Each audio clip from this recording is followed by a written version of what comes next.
You know, I've been asked an awful lot about the relevance of energy psychology and this relapse prevention program that I've put together.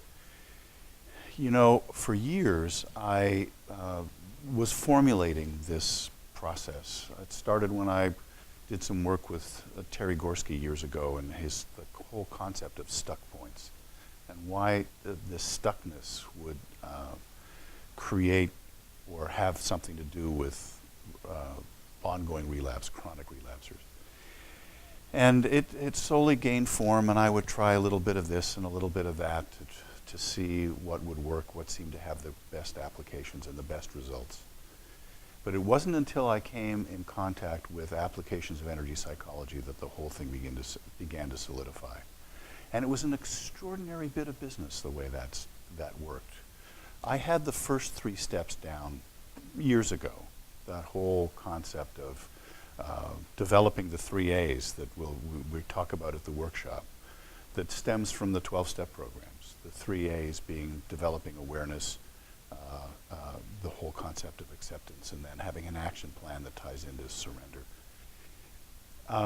But how does that affect when people still get stuck even when they're doing that?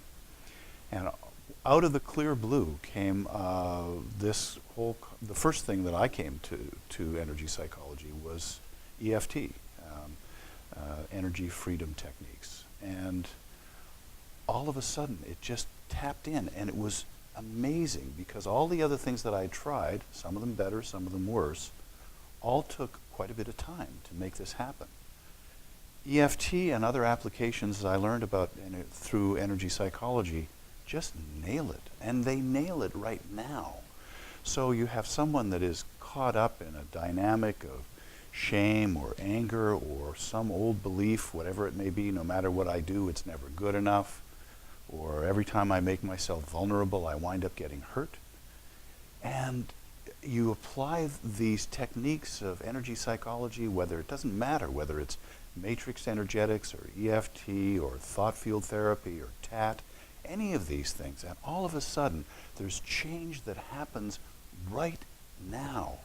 And the person feels it. You can feel it physically. There's a tangible shift from this sense of a low vibration energy to all of a sudden people are just going, wow, where did it go? And then when you ask them, so revisit that. Let's talk about the old negative belief again, or that stuck negative emotion.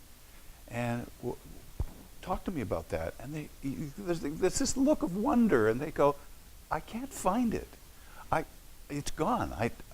It's there, or not there, I should say. And it's extraordinary how that happens. So the 5-step process is just a vehicle for shift to happen.